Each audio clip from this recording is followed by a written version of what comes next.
Soal berikutnya ini masalah cermin cekung ya. Ini adanya di bab pemantulan cahaya fisika kelas 11 kita belajarnya. Jadi gini, jika sebuah benda ditempatkan pada jarak 1,5 kali jarak fokus. Nah ini masalah jarak fokus dulu nih. Yang perlu kalian ketahui jarak fokus di depan cermin cekung ya. Jadi kalau kita ilustrasikan dulu, misalkan nih ada suatu sumbu, kemudian nah ini ada suatu cerminnya. Cerminnya cermin cekung, jelas nanti bagian belakang cerminnya yang ini nih, yang kita arsir.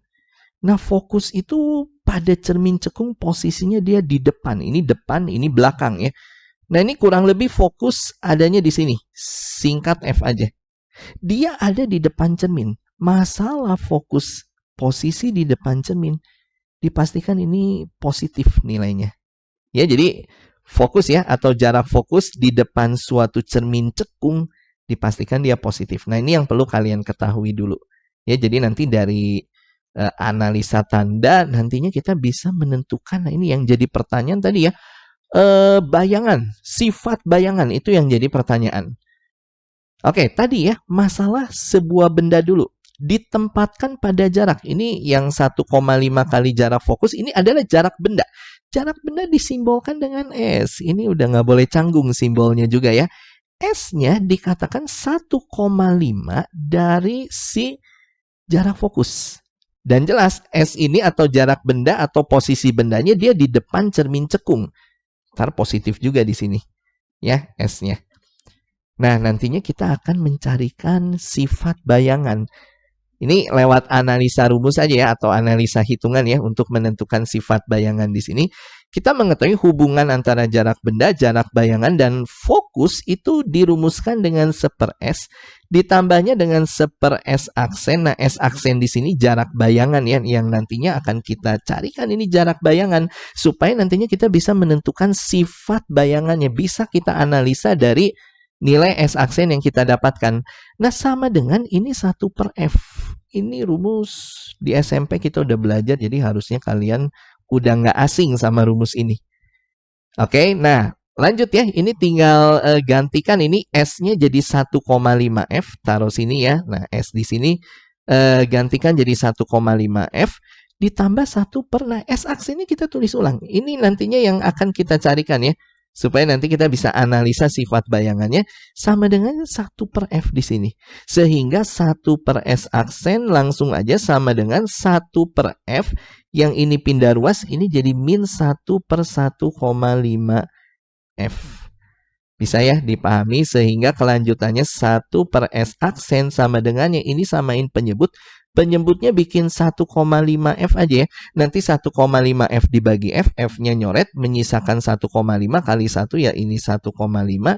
Dikurang 1,5 F bagi 1,5 F, habis ya jadi 1 ya, kali 1 ya kurang 1. Sehingga 1/S aksen di sini 1,5 kurang 1, 0,5 per 1,5 F. Nah, untuk mendapatkan S aksennya gampang.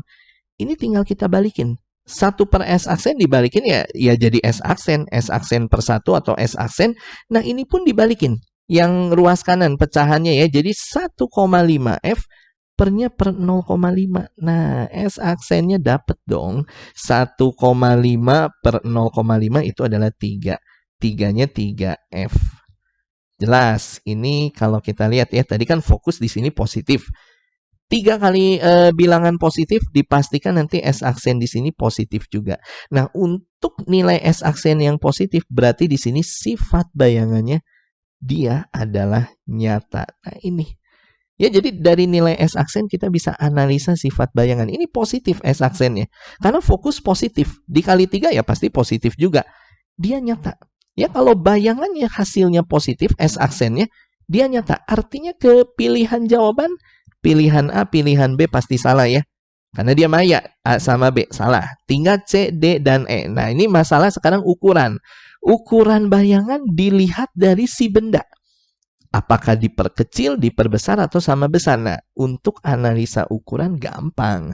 Tadi kan S-nya itu 1,5-nya dari fokus ya. Nah, ini S jarak benda 1,5-nya dari fokus. Sedangkan S aksen jarak bayangan itu adalah 3 kalinya fokus. Nah, karena di sini S aksennya ternyata lebih besar ya, ini kan 3 kalinya fokus, lebih besar dari 1,5-nya fokus ya, lebih besar dari S. Ini masalah bayangan ya, jarak bayangan lebih besar dari jarak benda. Dipastikan nanti sifat bayangan untuk masalah ukuran ya diperbesar juga. Bayangannya akan diperbesar dari bendanya. Jadi, 2 sifat yang bisa kita analisa di sini, nyata diperbesar. Nyata diperbesar, pilihan yang D. Dan nanti ada satu sifat lagi sebenarnya. Kalau nyata itu dipastikan terbalik ini. Kalau kita mau tambahin, ada satu sifat lagi ya. Jadi di sini nyata pasangannya dia terbalik. Ya kalau maya baru tegak. Nah itu. Tapi di sini jawabannya nyata diperbesar, selesai.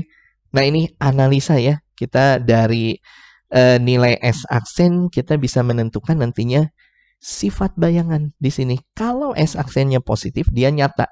Kalau S aksennya lebih besar dari si jarak benda, ya jarak bayangan lebih besar dari jarak benda, nanti bayangannya juga pastilah diperbesar. Ukurannya pasti lebih besar dari si bendanya. Bisa ya dimengerti? Oke, sip.